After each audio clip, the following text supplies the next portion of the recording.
עשה לנו לאל מביאורנו דבריו הקדושים בעניין העזות והעוז שחרות ושערות דאטרון דאורייתא אשר ייתן השם לעמו, אף על פי כן שמחמת שתהיה לפסולת דקדושה כנגד המקוון של העתיד, כעניין ירידה מבואה במקום אחר, נשתלשל ונאחז במזה רשעות הרשעים ועזי פנים לגמרי.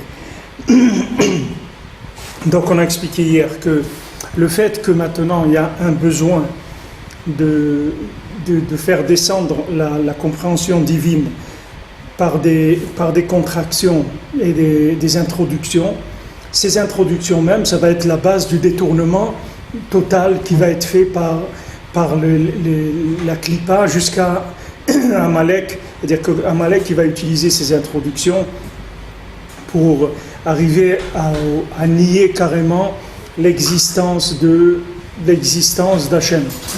Comme on voit pratiquement cette chose-là, on la voit dans le Maaseh, dans le Sipurim Asiyot du Chacham et du Tam. Dans le Sipurim Asiyot du Chacham et du Tam, alors le roi, il a envoyé chercher le Chacham et le Tam. Le Tam, l'homme simple, et le Chacham, l'homme qui était instruit, l'homme qui avait des connaissances. Donc le roi, il a voulu les connaître. Il les a envoyés chercher. Donc quand il a envoyé chercher chez l'homme simple, il a demandé à l'envoyé du roi, est-ce que c'est sérieux que le roi il veut me voir? Alors lui il a dit oui, c'est très sérieux.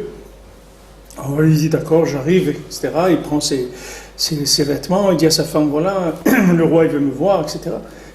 Et il va rencontrer le roi.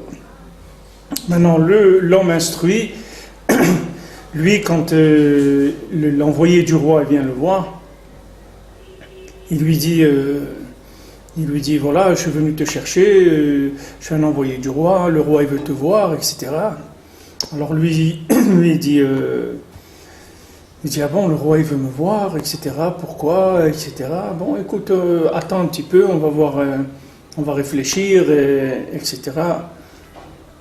Après il commence à raisonner, il dit écoute, le roi il a des gens beaucoup plus intelligents que moi dans sa cour, etc.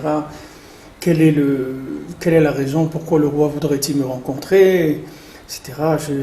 Et de fil en aiguille, il en arrive à poser la question à l'envoyé. Il lui dit mais toi, tu le connais le roi? Il dit non, moi je suis dans l'armée, c'est-à-dire je travaille dans l'administration du palais, mais moi je ne connais pas le roi.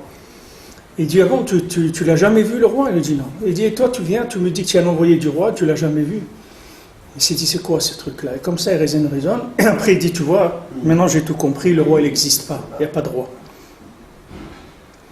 Alors, c'est-à-dire que lui, maintenant, qu'est-ce qu'il a utilisé? Il a utilisé l'envoyé du roi pour arriver à un raisonnement que le roi n'existe pas.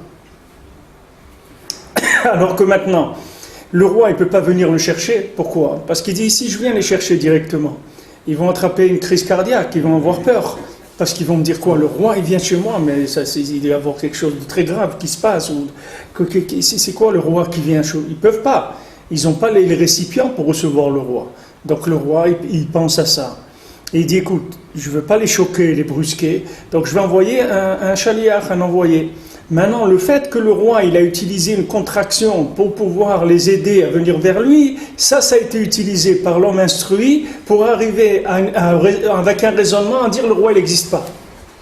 Alors ça c'est ce principe-là ici qu'on voit ici, c'est-à-dire que maintenant le fait qu'Hachem il a utilisé toute la bria, c'est-à-dire toute la création, pour permettre à l'homme de venir vers lui, mais de façon progressive, lentement, etc., sans précipitation, sans détruire ses récipients, etc. C'est ça même qui va être utilisé par Amalek pour arriver à dire que Chas v'Shalom, le roi, il n'existe pas. C'est ce qui va utiliser Amalek. C'est ce qu'il dit ici que maintenant que Afal Piken, Mahmat Shetiye, le psolet d'Ikdusha, ובעניין ירידה מבואה במקום אחר, ונשתלשל ונאחז בזה רשעות הרשעים ועזי פנים לגמרי, שאינם ראויים כלל לקבלת התורה. Je sais que ça va arriver à amener des gens, que ces gens-là, ils ne sont pas du tout raouyim les Kabbalat Torah. C'est-à-dire des gens qui n'ont rien à voir avec Kabbalat Torah, c'est-à-dire des gens qui vont pas du tout recevoir la Torah.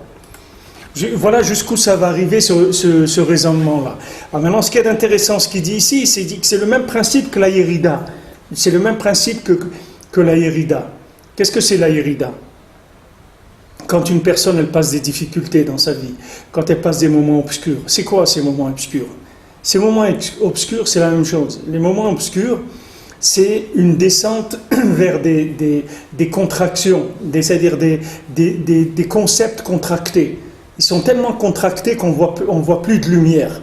Mais ces concepts contractés, ce sont que des mises en place de systèmes par Hachem pour rapprocher la personne. C'est jamais pour éloigner quelqu'un. Mais quand quelqu'un il a de l'orgueil, ou il a de l'impatience, ou il a n'importe quoi, qu'est-ce qu'il va faire? Il va interpréter les périodes difficiles de sa vie comme étant des éloignements totaux. Et il y a des gens qui se sont éloignés. Combien de gens après la Shoah, ils se sont éloignés? Ils sont éloignés d'Hachem parce qu'ils ont dit c'est pas possible. C'est pas possible qu'Hachem il ait fait la Shoah. C'est pas possible qu'il y ait Hachem et qu'il y ait la Shoah. C'est deux choses qu'on ne peut pas concevoir. Eh bien, cette erreur-là, c'est une erreur classique. C'est pas quelque chose de nouveau. Ça existait quand Rabbi Akiva il est monté dans le ciel. Il est monté en haut, au Pardes, Arbal ou le Pardes, il y a 4 qui sont montés. Rabbi Akiva, Ben Azai, Ben Zoma et Elisha Ben Abouya.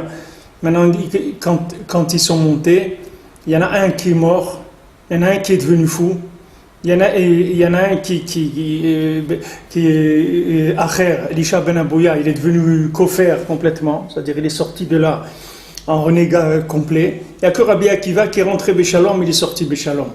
Ça veut dire que eux, Ben Azai, Ben Zoma aussi, un il est mort, un il est devenu fou. Parce qu'ils ont vu, qu'est-ce qu'ils ont vu? Ils ont vu le prince de la Mishnah, ils ont vu le Sar Matat, le prince de la Mishnah, celui qui dirige le monde pendant les 6 jours de la semaine. Ils n'ont pas pu se faire à l'idée que cet ange-là, il est entièrement dépendant d'Hachem. Parce que c'est un ange qui dirige tout le monde pendant les 6 jours de la semaine. C'est un shaliach d'Hachem. C'est toujours le même principe. Quand Hachem il envoie un shaliach, alors ce shaliach-là, les gens ils n'arrivent pas à l'associer complètement à Kadosh Baruch Hu. Quand une personne elle passe des moments difficiles dans sa vie, c'est la même chose. Elle n'arrive pas à concevoir que ces moments difficiles, ce sont des cours, ce sont des leçons pour se rapprocher d'Hachem. Les gens, ils n'arrivent pas. Ils disent comment la Shoah, c'est une leçon pour se rapprocher d'Hachem. C'est pas possible.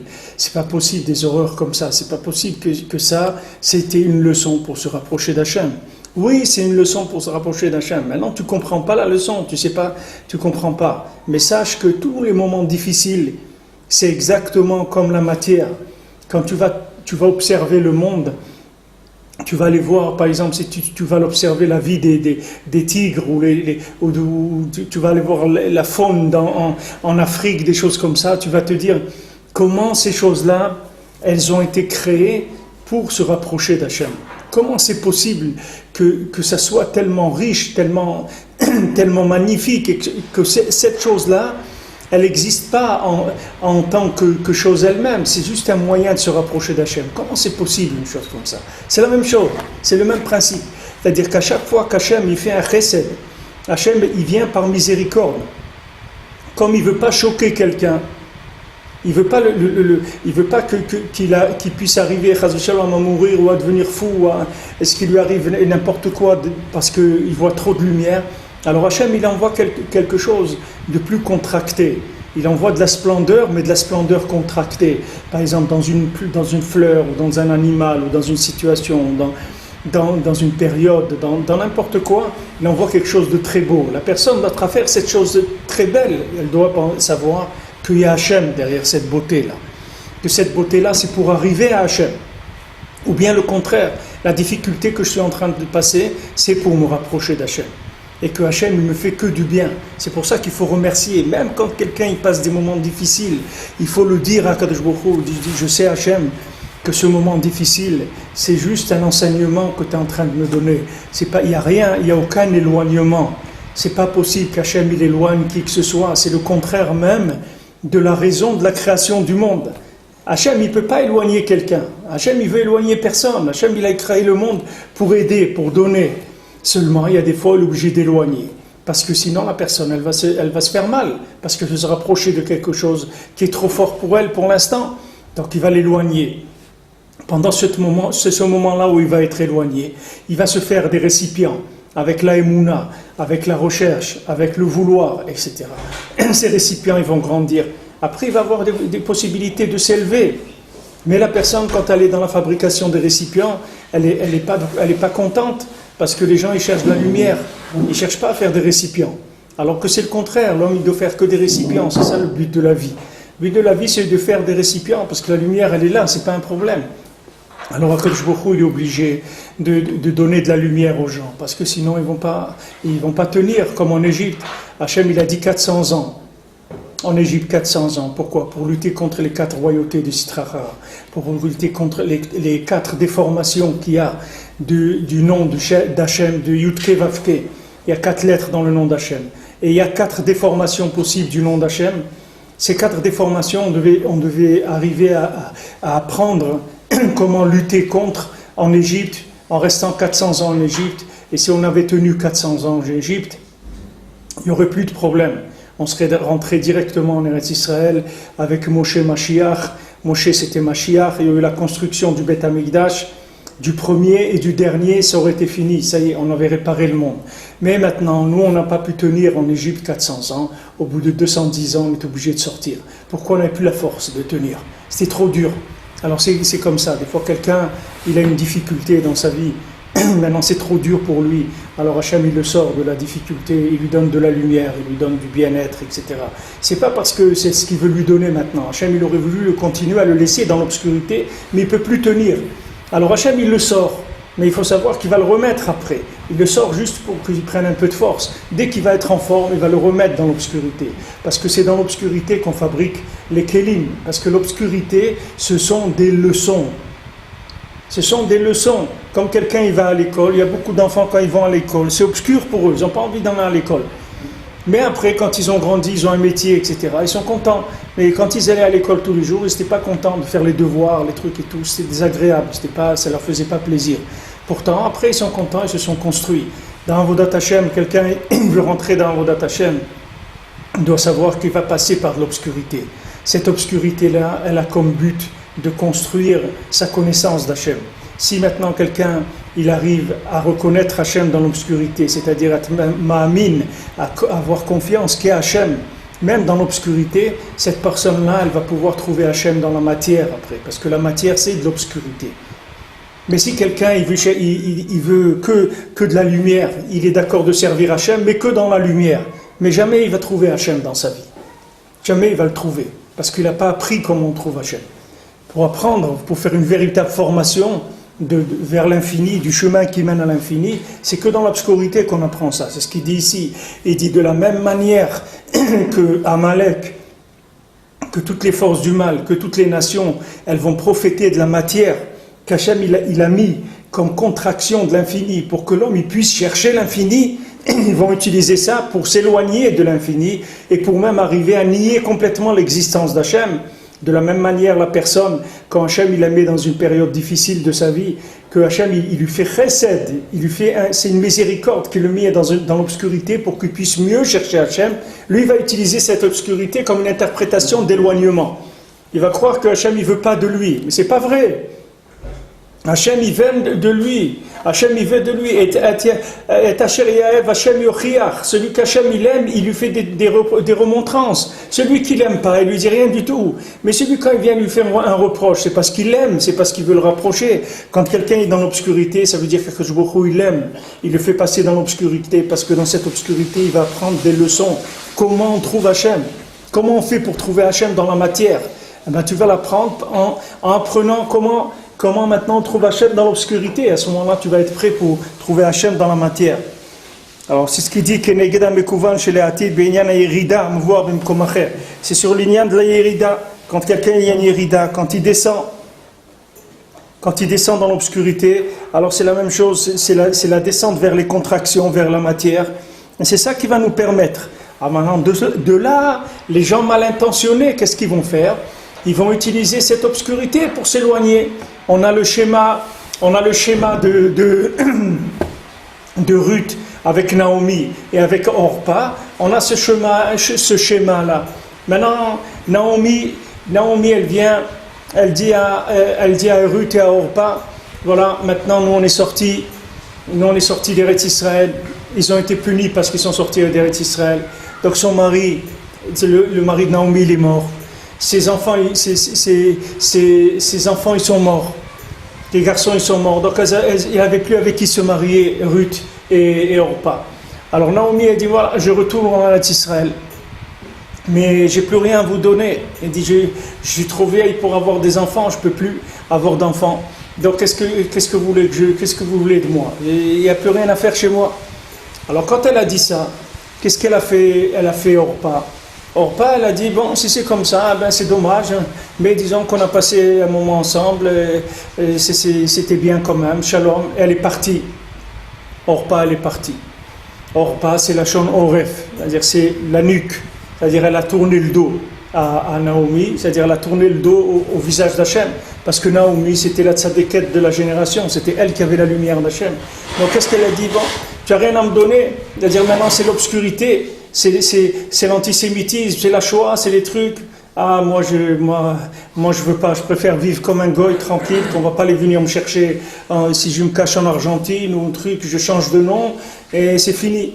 Qu'on m'oublie, au moins que les années que je dois vivre dans ce monde, que je vive tranquille. Mais quoi, vivre comme un juif et supporter l'antisémitisme, la haine, la persécution, etc., ça je veux pas. Ça c'est Orpa. Maintenant, qu'est-ce qui est sorti de Orpa? Qu'est-ce qu'elle a donné Orpa? Elle a donné Goliath. Et qu'est-ce qui est sorti de Ruth? Elle est sorti David Amelech. Ruth, elle a dit à Naomi, elle dit, moi je sais rien. Moi je suis avec toi, c'est tout. Il dit, mais j'ai rien à te donner. Il dit, moi je sais rien, moi je comprends rien. Moi sache que je reste avec toi, ta mort, ça sera la mienne. Donc n'essaye pas de me décourager parce que moi je ne vais pas partir. Moi je vais rester avec toi tout le temps. C'est écrit, Vatidabek ben Naomi, elle s'est collée à Naomi. Elle a dit, moi je ne bouge pas de toi. Ta fin, ça sera la mienne, n'importe comment qu'elle soit. Alors de Ruth, il est sorti David Amelech, et Goliath, le contraire de Orpa. Vous voyez qu'est-ce que ça donne comme ces attitudes-là? Voilà, ça fait sortir, cette attitude-là, c'est elle qui donne Amalek. Amalek, il sort de ça. Il sort des gens qui sont d'accord de chercher Hachem, mais que dans le bien-être. C'est tout. Si on kiffe, si c'est sympa, si c'est super. Ah, on kiffe pas, c'est pas sympa et tout. Oh, non, ça ne nous intéresse pas. Ça ne nous intéresse pas. D'être persécuté, d'être mal aimé, d'être blâmé, tout ça, non. Nous, on veut être des vrais citoyens, on a le droit d'être des citoyens comme tout le monde. Non, nous, on ne cherche pas à être des citoyens, nous, on est déjà des citoyens. On est déjà les citoyens de l'humanité. Hachem nous a choisis déjà pour le servir. On n'a pas besoin d'être des citoyens de n'importe quel pays du monde. Ça ne nous intéresse pas. Nous, ce qu'on veut être, c'est des Ovdei Hachem. Quand on nous voit, on dit voilà, ça c'est un juif. Ça c'est un juif. C'est tout. Comme il a raconté David, voilà un juif avec des péotes et tout, il va pour vendre des armes sophistiquées dans les pays arabes, au truc. Et là-bas, il y a 20 000 soldats, 30 000 aux Indes. Il s'arrête parce que maintenant il est en train de leur enseigner comment on utilise des procédés sophistiqués, etc. Maintenant, ils doivent s'arrêter parce que monsieur, il doit faire mincha. Alors il fait mincha, il y a 20 000 personnes, elles s'arrêtent, elles l'attendent qu'il fasse mincha. Et après tout ce stage-là, le général il lui demande, il lui dit, mais pourquoi les autres juifs ils sont pas comme vous? Pourquoi ils sont comme ça et comme nous? Pourquoi ils sont pas comme vous avec des péotes, une barbe qui s'arrêtent, ils font mincha, ils font leur religion? Pourquoi ils font pas ça? Alors les juifs ils croient parce qu'ils vont ressembler aux goïms, que comme ça va se passer mieux. Mais c'est pas vrai. Chacun n'est beau qu'à sa place. Quelqu'un, il veut avoir la splendeur de ce qu'il est, c'est que s'il est à sa place. S'il n'est pas à sa place, il n'y a pas de beauté, parce qu'il y a une contradiction énorme. Il n'y a pas de grâce, il n'y a rien du tout. Parce qu'il n'est pas à sa place. Alors, nous, on doit être à notre place, c'est tout ce qu'on nous demande. Peu importe que si cette place-là, elle doit donner des conséquences qu'elle doit donner, c'est pas important. Mais il faut avoir l'attitude de Ruth. Si quelqu'un il veut faire sortir David Améler, c'est-à-dire qu'il veut faire sortir la royauté de Gdusha, qu'il veut montrer que Hachem c'est lui le roi, s'il veut faire montrer ça au monde, il doit être à sa place, c'est tout. Il doit voir Naomi, il doit voir le Tzaddik Ador, il doit dire voilà, moi, sachez que moi je suis un juif. Sachez que moi je vais au Man à Hoshana. Sachez que moi je ne travaille pas à Pessah, et que moi je mange de la matzah à Pessah. Que moi je fais la souka, que moi je fais le Shabbat, que moi je mange kasher. Alors ils vont te dire, mais vous ne pouvez pas être comme tout le monde. Il dit, non monsieur, on ne peut pas être comme tout le monde, parce qu'on n'est pas comme tout le monde. On n'est pas du tout comme tout le monde. On est un peuple que Hachem il nous a choisi, il nous a donné des lois, comment vivre. Donc nous, on n'est pas comme tout le monde. Hachem il nous a séparés du monde entier en nous donnant un mode de vie qui est unique. Si nous, on ne fait pas la Brit Mila au bout de 8 jours, on est chayav karet. Si un goy ne fait pas la Brit Mila, il n'est pas chayav de rien du tout. Il n'a pas l'obligation de faire la Brit Mila. Mais nous, si jamais on n'a pas fait la Brit Mila à l'âge de 8 jours, eh bien on est condamné à mort. Parce que c'est comme ça. Si on transgresse Shabbat, eh bien on est condamné à mort. Maintenant, un goy transgresse Shabbat, il n'est pas condamné à mort. Il peut le transgresser Shabbat. Nous, on a des comptes à rendre à Hachem. On a d'autres rapports avec Hachem. Et ça, il faut l'affirmer, il ne faut pas avoir honte. Si on veut qu'il sorte de nous la malchoute de Gdusha, c'est-à-dire si on veut que le pouvoir d'Hachem il soit reconnu dans le monde, et si on essaye de se dissimuler parmi les nations, il y aura après un travail de récupération qui va se faire, et Hachem, de toute façon, il va nous faire sortir. De toute façon, il nous fera sortir. Parce qu'un juif, il ne peut pas se sauver. Personne ne peut se sauver de sa responsabilité. Un juif, il a une responsabilité sur terre, il doit l'assumer. Il ne doit pas chercher le bien-être qui va passer sur terre. C'est pas ça son but. Son but, c'est de rester avec Naomi, c'est tout. Il doit dire à Naomi, là où tu vas, je te suis, c'est tout. Ne me dis pas des histoires, il n'y a pas ça, j'ai pas de manger. C'est pas important. Comme ça va être ta vie, sera la mienne, c'est tout. Moi, je veux pas autre chose. Et ça donne David Améler. Maintenant, Orpa, elle a donné Goliath parce qu'elle a tourné la nuque. Elle a dit, moi je suis avec toi, s'il y a quelque chose à prendre, s'il y a un confort quelconque, si on va réussir quelque chose, alors là je suis d'accord. Mais quoi, tu n'as rien à me proposer, là tu me dis qu'il n'y a rien, qu'est-ce que tu veux que je fasse avec toi? C'était son Nisayon. C'était ça le Nisayon, pour voir qui est-ce qu'elle allait tenir ou pas. C'est ça le Nisayon. Quand quelqu'un il passe par une Yerida, alors Hachem il veut voir. Il dit, est-ce que tu es avec moi rien que pour qu'il y ait de la lumière et c'est sympa et tout? Ou je vais voir quand tu passes par l'obscurité, quand il y a un tunnel, on va voir si tu restes toujours avec moi. On va voir si quand tu passes dans le tunnel, tu ne me lâches pas. Comme il dit Rabbeinu, dans Sichot Haran, Rabbeinu il dit, un jour il a compris ça, que jamais il abandonnerait Hachem. Quoi qu'il lui arriverait dans sa vie, jamais il s'éloignerait d'Hachem. Que toujours il prierait à Kadosh Baruch Hu, peu importe comment serait sa vie. Mais jamais il quitterait Akadosh Baruch Hu. C'est à ça qu'il faut arriver. Dis-moi, Hachem, je suis avec toi. Quand il y a de la lumière ou quand il y a de l'obscurité, pour le meilleur et pour le pire, moi je suis avec toi tout le temps. Moi je ne t'abandonnerai jamais. C'est tout. Fais de moi ce que tu veux. Mais moi je ne t'abandonnerai jamais. Moi je serai toujours avec toi. Mais moi je ferai toujours mon Shabbat et je ferai toujours, en tout cas j'essayerai de le faire. Même si je me trouve dans des conditions terribles où je ne peux pas faire Shabbat, mais moi j'essayerai de le faire. Comme ce guerre, je vous ai raconté à Ouman, il y avait des guérims. Il y avait un village entier qui se sont convertis et un de ces guérims-là, c'était des gens très forts, très physiquement très forts. Et un de ces guérims, pour une histoire de judaïsme et tout, il a été envoyé en Sibérie. Alors quand il est envoyé en Sibérie, lui c'était un homme qui était instruit, etc. Et là-bas les gens c'était tous des analphabètes. Donc ils ont voulu lui donner une bonne place et d'apprendre aux gens à écrire, etc., leur faire leur courrier, tout travailler dans l'administration du camp là-bas en Sibérie. Alors ils lui ont dit, mais il y a une condition, c'est qu'il faut que tu travailles Shabbat. Il a dit, moi je ne travaille pas le Shabbat. Il dit, moi je suis juif, moi le Shabbat je ne travaille pas. Alors ils lui ont dit, ah bon, si c'est comme ça, tu oses faire ça, etc. Donc ils lui ont donné un travail très très dur, qu'il fallait casser des arbres, il fallait faire descendre des arbres, je ne sais pas combien d'arbres par jour. Mamash, un travail que physiquement c'était très très dur. Et sa femme, elle est venue le voir là-bas au bout de quelques mois, elle a dit, elle n'a même pas reconnu, elle s'est évanouie quand elle a vu, tellement il avait maigri et tout, du travail très très dur. Elle lui a dit, mais c'est pikuach nefesh, mais c'est quelque chose, comment tu peux transgresser le Shabbat, c'est ta vie qui va. Il a dit, moi je ne sais pas la vie ou pas la vie, moi je me suis converti pour le Shabbat, et moi si je dois mourir, je mourrai pour le Shabbat, c'est tout. Et il a travaillé comme ça jusqu'à qu'il est mort. Il est mort de fatigue et dans le froid, etc. Mais il n'a pas été d'accord de travailler le Shabbat. Pourquoi? Parce que c'est des gens ce qu'ils ont attrapé, c'est pas comme on a vu dans l'écouté à la Chot, Rabbi Nathan dit c'est de Ruth, c'est des Guérim qui va sortir Mashiach, c'est de Ruth qui sort. Pourquoi? Parce que les Guérim, c'est des gens, quand ils sont rentrés, ils ont vu une lumière, ils ont dit moi, il n'y a plus personne qui va me vendre autre chose. Moi, je ne cherche pas de l'à peu près. Moi, j'ai vu ce que c'est et je veux aller jusqu'au bout. C'est tout. Moi, je ne veux pas faire à peu près. Je ne veux pas de l'à peu près, ça ne m'intéresse pas. Il dit, c'est ça qui va sortir Mashiach. Parce que c'est des vrais chercheurs.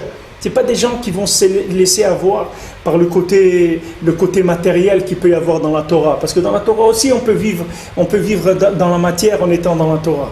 Mais les gens qui viennent vers la Torah, qui viennent de loin, eux, Béhémet, qui sont intéressés, c'est par Naomi, Mamach. Et ils ne regardent pas quel mode de vie. Naomi, ils ne vont pas demander le menu à Naomi avant de rentrer chez elle. Il dit, moi je te suis, c'est tout.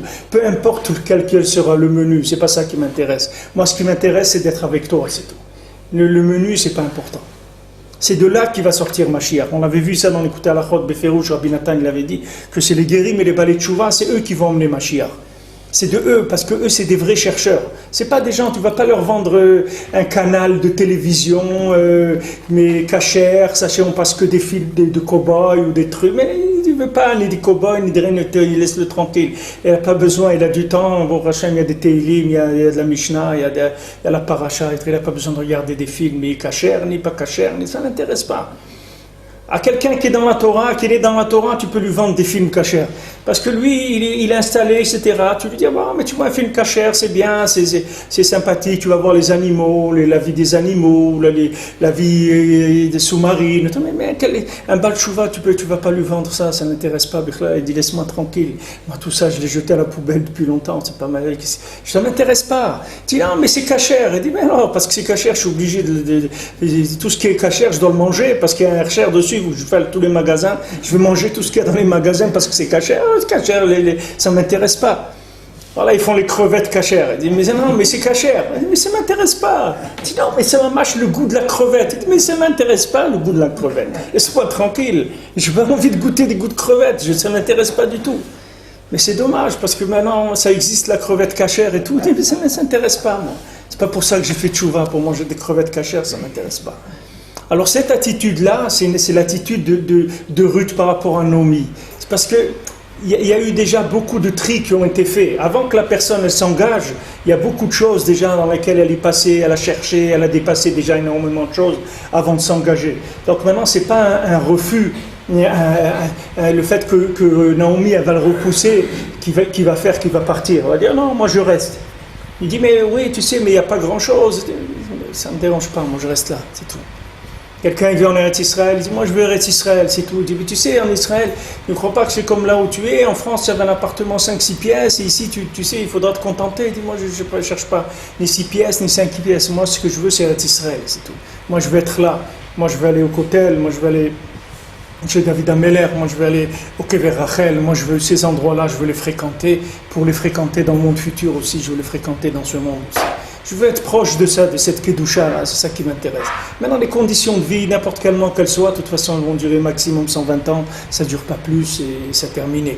Maintenant, qu'est-ce que j'ai attrapé? C'est ça qui m'intéresse, c'est pas les conditions de vie. Conditions de vie, quand quelqu'un descend dans son trou, n'importe comment qu'il ait vécu, il a le même trou, il a la même fin, il n'y a pas de différence. Et maintenant, qu'est-ce qu'il a attrapé? C'est ça la différence. Et ça, chacun il a ses inspirations, il doit aller au bout. שעל ידי זה לבד כל המתעקת והשיסוף והחיתוף לארבע. alors הנה כלל לקבלת התורה, מוכרח בכל זאת לשתלן ולברר גם מהם בכל דור ודור על ידי האחיזה שבשורש שבידת הדין. Donc maintenant, il y a ces emprises-là de gens qui viennent profiter toujours de la matière. Alors ces gens-là, c'est eux qui sont le principal, la cause de la rigueur dans le monde, parce que la rigueur, elle vient pour faire une mise en place de la vérité. C'est-à-dire quand on provoque trop la vérité, quand on vient avec trop de mensonges, alors ça entraîne la rigueur, parce que la rigueur, elle vient remettre les choses en place. Alors maintenant, ces gens-là qui sont des hyper-consommateurs, c'est eux qui entraînent dans le monde qu'il y a de la rigueur. Maintenant, l'origine de leur consommation, de leur attitude de consommateur, elle vient elle-même de l'accusation des anges sur la création de l'homme. C'est de l'accusation des anges sur la création de l'homme qu'il y a une répercussion jusqu'à ce qu'il y a des gens qui aiment que la matière. Parce que eux, les anges, comment ils ont accusé l'homme? Ils ont dit à Hachem, regarde, tu vas créer un homme, mais il va fauter. Et Hachem, il dit non, il va chercher la vérité. Et les gens, ils disent non, tu vas voir, tu vas lui mettre une mise en scène de matière et de plaisir, etc. Et il va rester là-dedans, tu vas voir qu'il ne va pas chercher autre chose. Alors cette accusation des anges, c'est ça qui fait qu'il y a des gens qui sont comme ça. Alors Akadosh Baruch Hu, qu'est-ce qu'il fait? Ces gens-là, il en met un petit peu dans chaque génération, pas trop parce que sinon ils vont détruire le monde. Alors il en met un petit peu de temps en temps, quelques philosophes, quelques grands consommateurs dans chaque génération, et la génération elle va les absorber et arriver à les transformer en miséricorde, ces gens-là. C'est ça le but, c'est de prendre ces gens-là et d'essayer comme vous voyez comme Moshe Rabbeinu il fait avec Korach, il essaye de parler avec lui, il essaye de le rentrer, il essaye de dire mais attends, mais pourquoi tu vas dans ce sens-là? Mais viens, reste, attends, on va voir, on va demander à Hachem, on va voir qu'est-ce qu'on peut... Il essaye de faire tout ce qu'il peut pour le sauver, pour pas qu'il se détruise. Et en même temps qu'il détruise des gens, parce que Korach, il s'est détruit, il a détruit des centaines de gens avec lui.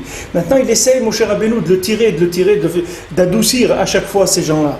Alors ces gens-là, eux-mêmes, c'est des gens qui sont la répercussion de l'accusation des anges. Les anges, ils ont accusé sur la création de l'homme. Ça fait qu'il y a des gens qui sont sous le joug de cette accusation-là et qui sont le résultat de cette accusation, et c'est des hyper-consommateurs. Qu'elles soient des consommateurs dans la philosophie ou des consommateurs dans les plaisirs, ou bien même dans la Torah. Ou même bien dans la Torah des gens qui ne se renouvellent pas. Quand Rabbeinu dit dans la Torah sur Yom Tov, il dit qu'il parle du Metzach à-Nachash et du Metzach à-Ratzon.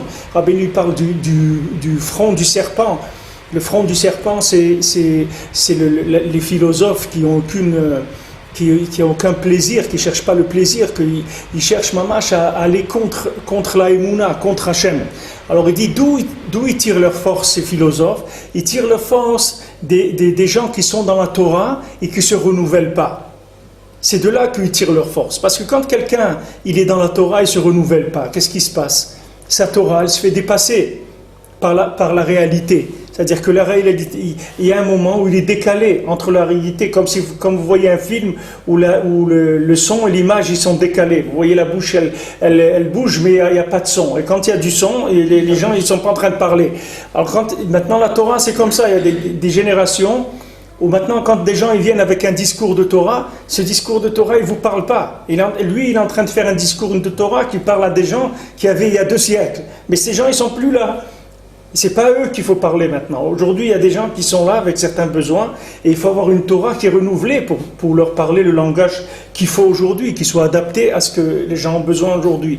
Donc quand tu viens avec une Torah qui est ancienne, parce que tu t'es pas renouvelé, qu'est-ce qui se passe? C'est de ça qu'elle s'alimente la philosophie. Parce que la philosophie, elle est toujours à jour par rapport à la consommation. Puisque la philosophie, elle suit la mode, elle suit l'expansion de la consommation.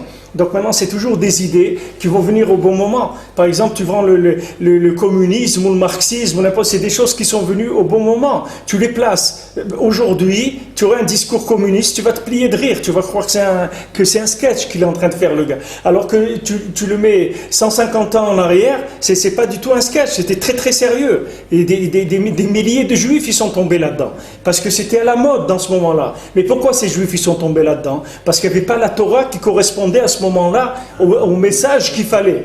Alors lui, Amalek, les philosophes, ils sont arrivés à passer leur message parce qu'il n'y avait pas le message de la Torah. Comme ça, je vous ai dit à chaque fois dans l'histoire du monde, ça a été comme ça. Vous voyez, quand il y a eu la guerre des 6 jours en Israël, alors les gens, ils ont pas compris qu'est-ce que c'était la guerre des 6 jours. Ils ont cru que les Juifs, ils ont fait la guerre, ils ont gagné parce que c'était des bons soldats, etc. Mais s'ils avaient annoncé, ils avaient dit, nous on est nuls, on rien, c'est que des miracles. Mais les Arabes eux-mêmes, ils ont dit, c'est pas une guerre, c'est que des miracles.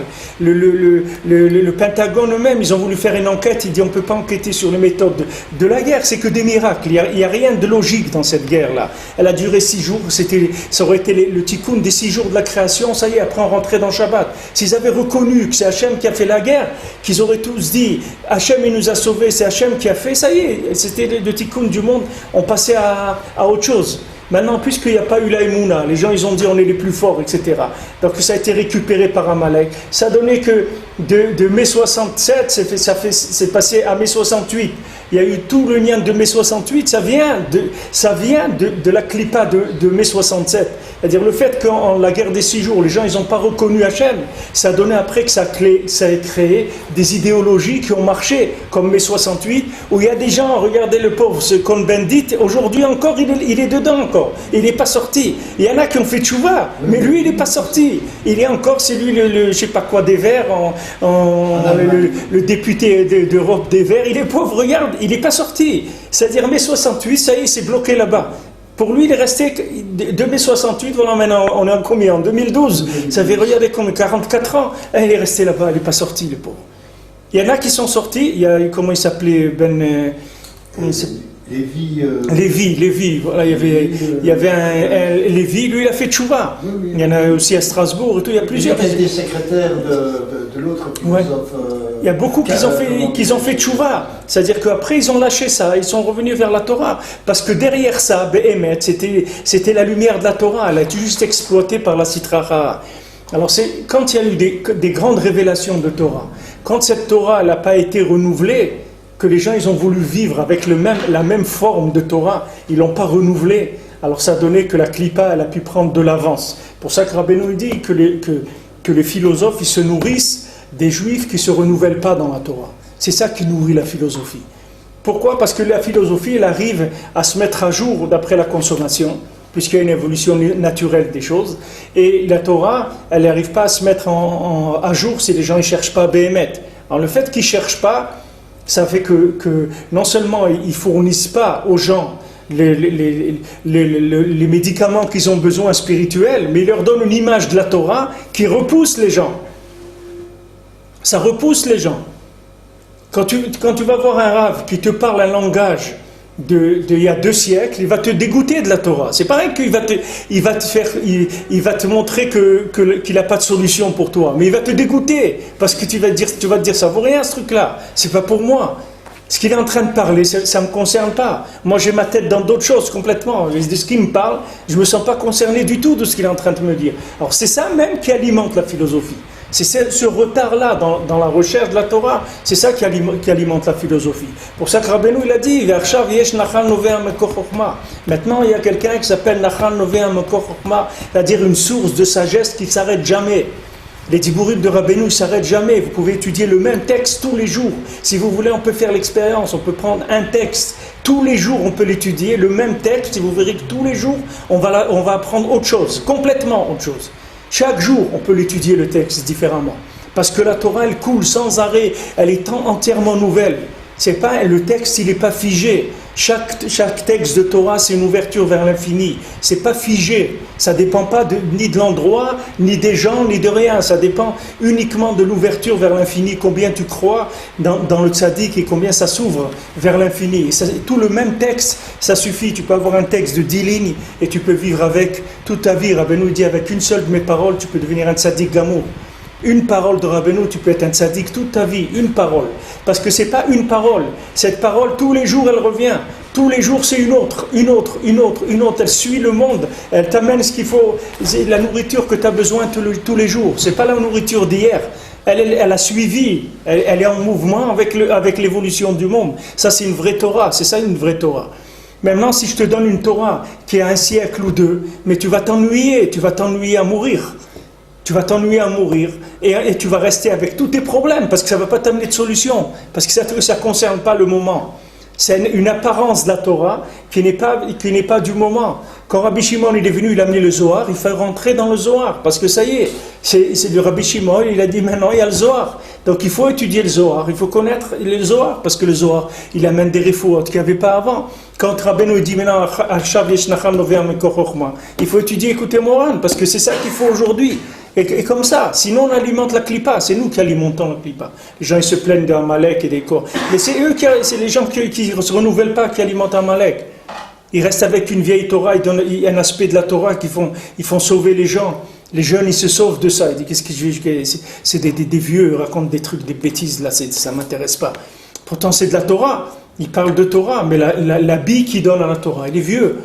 C'est un vieux vêtement, il faut changer les vêtements, il faut donner un vêtement nouveau pour que les gens ils puissent suivre. Sinon ils vont pas, tu mets des vieux vêtements. Il y a personne, donne à quelqu'un un vêtement de la guerre de 14, il veut la honte de sortir, il ne va pas sortir avec. Il dit mais je ne peux pas sortir avec ça. Il n'y a personne qui met des habits comme ça aujourd'hui. Et ben, spirituellement c'est pareil, tu donnes des vêtements qui ne sont pas adaptés, il n'y a personne qui va suivre la vie avec ça. Que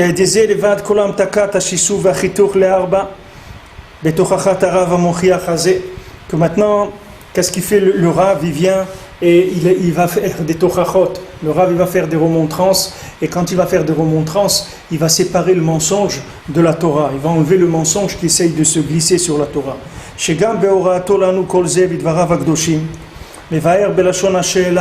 Que quand Rabbeinu il explique ces choses-là dans ses paroles saintes, il nous explique la question Mishra de Sakina. Rabbeinu il explique cette question Mishra de Sakina, Bemai Katlele, une plaine de couteaux, un champ où il pousse des couteaux, avec quoi on va le labourer, puisque c'est des couteaux qui poussent.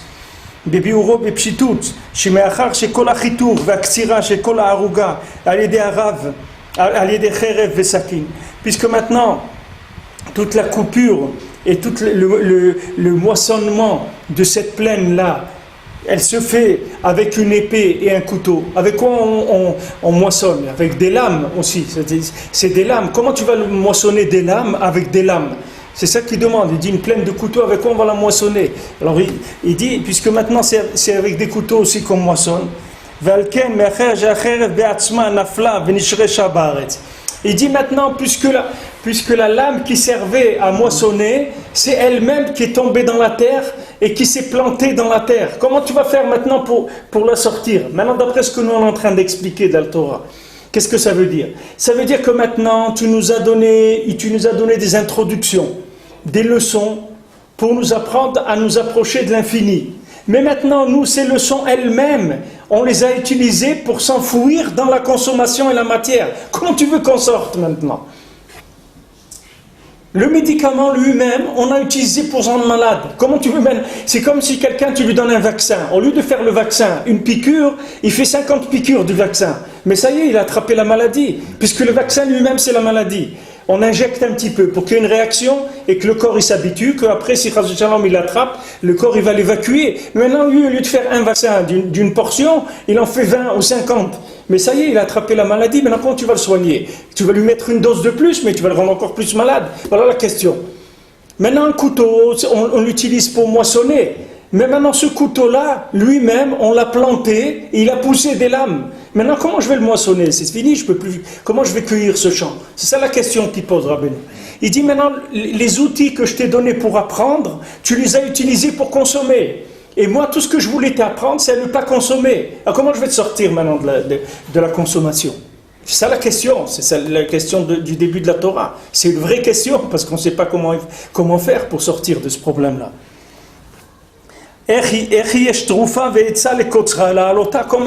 Comment il y a maintenant un médicament pour arriver à la moissonner, à la faire sortir?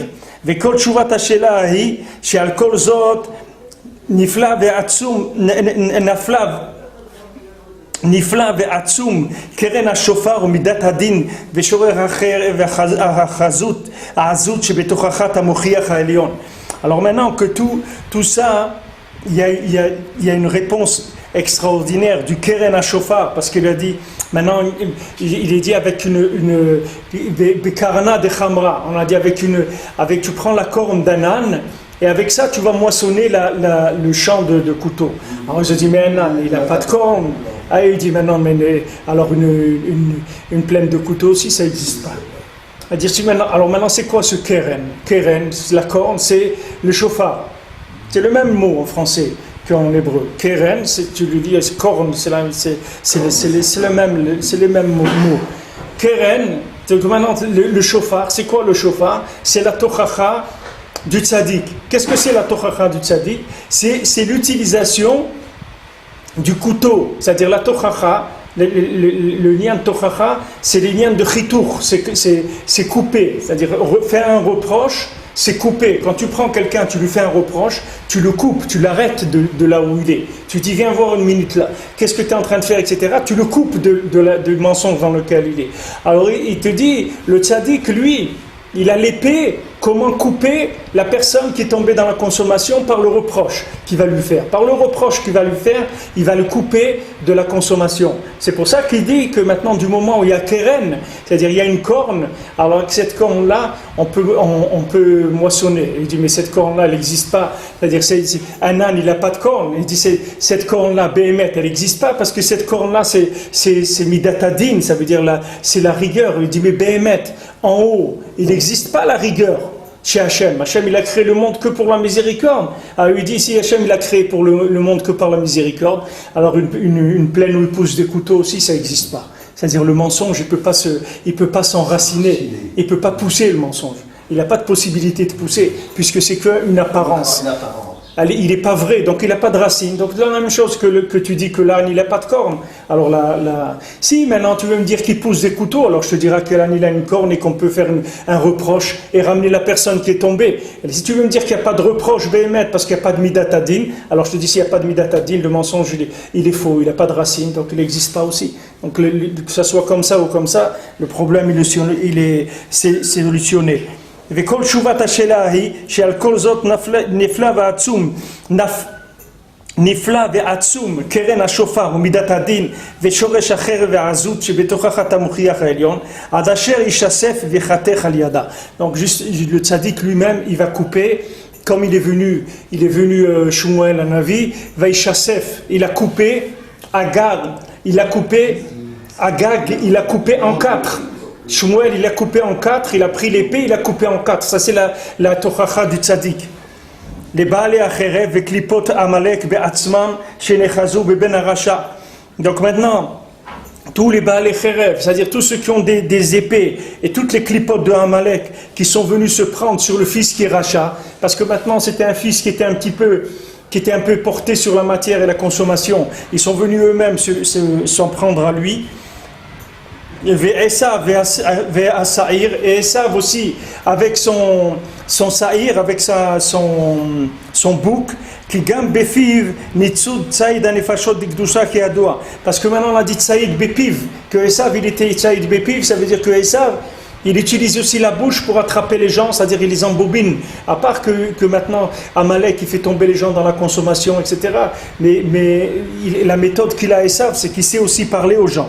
אשר גם בחיתוך הנ"ל בעצמו יחתוך ויברר אותם עד שיצליחו גם הם בהשגת לימודי הקדושים.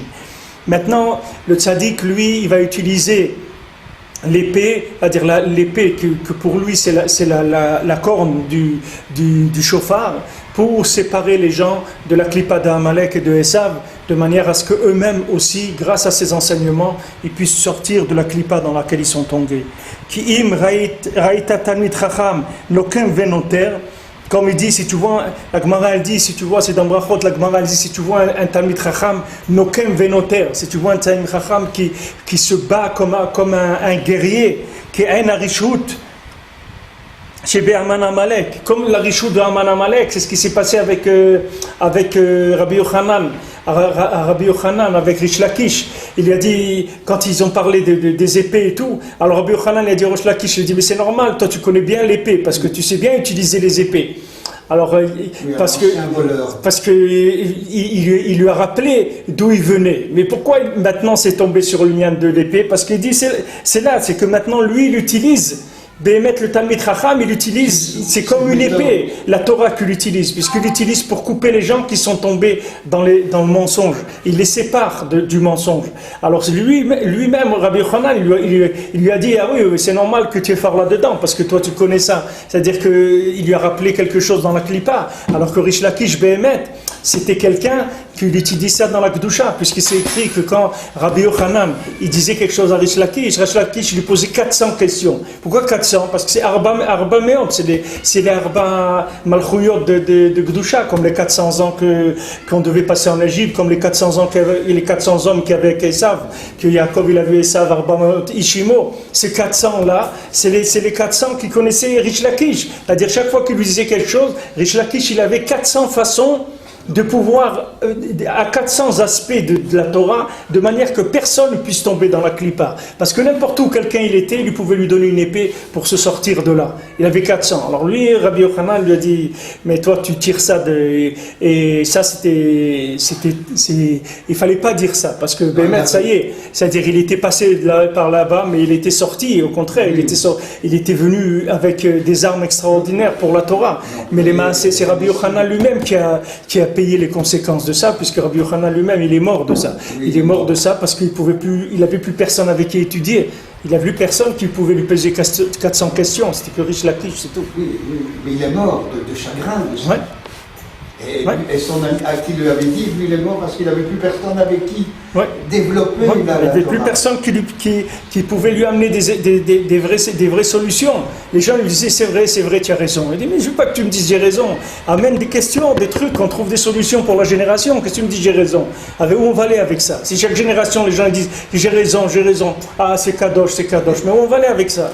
Il dit c'est kadosh, après il va dans le restaurant qui n'est pas caché, il va dans les boîtes de nuit, après il rentre dans la synagogue, il fait comme ça avec le Sefer Torah. Le Sefer Torah il est kadosh, et la boîte de nuit aussi, et la plage aussi, et tout c'est kadosh. Tout il embrasse, c'est pas ça la Torah. La Torah, il faut 400 épées, il faut couper tous les trucs qui viennent, qui sont des mauvaises herbes, il faut les couper, il faut les enlever si tu veux que les bonnes herbes elles puissent continuer à pousser. Les chaloto, les mchoto, les dezebe atzmo, te'ene milimudo. Maintenant, tu vas arriver à être méchalé, effacé complètement Amalek, grâce à ce que tu vas tirer du limoud du tzaddik.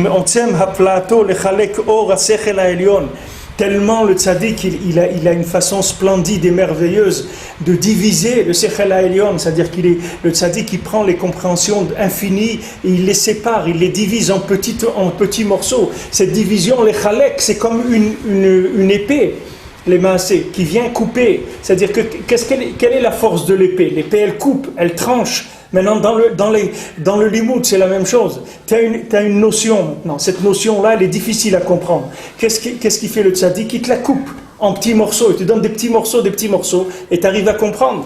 Comme l'exemple que Rabbeinu dit, qu'un roi, il a dit à son fils de prendre une pierre et de la monter au premier étage. Alors le fils, il était comme ça, il ne pouvait pas bouger. Alors son père lui dit, alors, qu'est-ce qu'il y a? Alors le fils, il faisait comprendre à son père que c'est impossible, la pierre elle pèse des tonnes. Alors le père il lui a dit, pourquoi tu crois que je t'ai demandé de la monter en un coup? Je t'ai pas dit ça, prends un marteau, tu la coupes en petits morceaux, tu les montes, les petits morceaux. C'est ça le limoud du tzaddik, c'est que maintenant, tout le inyan du tzaddik, c'est qu'il sait être mechalek. C'est ça la grandeur du tzaddik. Tu as saré à la fim, saré meot, saré chamishim, saré asaot. Tout ça, c'est tout le niel qui s'est coupé en 1000. Maintenant, tu as une notion que tu ne comprends pas, lui il peut te la couper en 1000, ou en 10 000, ou en 20 000. Alors c'est sûr que tu vas comprendre. Il va te dire, voilà, un morceau, tu peux comprendre ça? Il dit, oui, ça je comprends. Alors viens demain, tu vas prendre autre chose. Comme ça, après tu colles tous les morceaux, tu vas comprendre quelque chose de nifla. Ça même, c'est le corps de l'épée. Mais alors la réprimande du tzaddik, c'est ces conseillers en eux-mêmes qui vont couper les choses qu'on doit approcher parce que si tu veux, le conseil du tzaddik, c'est lui-même une épée. C'est-à-dire, en quoi c'est un conseil? C'est que ça te permet de couper ce qui n'est pas mangeable en petits morceaux pour que tu puisses le consommer. Parce que maintenant, pourquoi tu te trouves dans des problèmes avec Amalek? Parce que tu n'arrives pas à concevoir Hachem. Pourquoi tu n'arrives pas à le concevoir? Parce que c'est trop grand pour toi. C'est une notion que tu n'arrives pas à la concevoir. Alors, au tzaddik, quand tu donnes un conseil, et il te donne un conseil, il te donne une épée, Béhémet. Qu'est-ce que c'est cette épée? C'est que tu vas couper en petits en petits morceaux les notions. Et quand tu vas les couper en petits morceaux, ça y est, tu peux les manger, c'est-à-dire tu peux les comprendre. C'est ça même la Etza, c'est ce qu'il dit ici. La Hanas que tu vas tirer comme profit du limoud du tzaddik, c'est la possibilité de séparer en petits morceaux. Et si quelqu'un vient et te lit un texte, il dit voilà ce qui est écrit, etc., tu dis moi aussi je peux le lire le texte, et je n'ai pas besoin de toi, mais je peux écouter un traducteur ou n'importe quoi, je n'ai pas besoin. Non, tu as besoin de quelqu'un, il te coupe en morceaux les choses, pour que tu puisses comme un petit enfant. Et il est là devant le manger, il ne sait pas lui couper. Alors tu viens, tu coupes les pommes de terre, les trucs et tout, après il mange tout seul. Alors il est massé, il a tout mangé, mais ce qu'il ne pouvait pas faire, c'est pas manger qu'il ne pouvait pas, c'est qu'il ne pouvait pas manger entier les choses. Et il ne s'est pas coupé. C'est ça, un petit enfant, il ne sait pas couper les choses. Toi, tu le coupes, et après, lui, il mange. Le tzaddik, c'est ce qu'il fait, il te donne des éléments qui coupent. C'est-à-dire qu'il sait te diviser une notion, tout en préservant sa grandeur, sa splendeur et tout. C'est pas qu'il te la divise, et après, ça devient du rien du tout. Non, ça garde toute la splendeur, tout, tu recolles les morceaux, et ça redevient nifla après. Mais seulement pour les consommer, tu as besoin que ce soit en petits morceaux. Mais en petites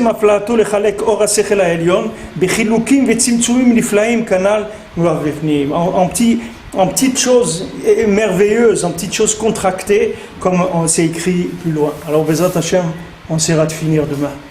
Comme ça, on va finir la Torah, Hashem.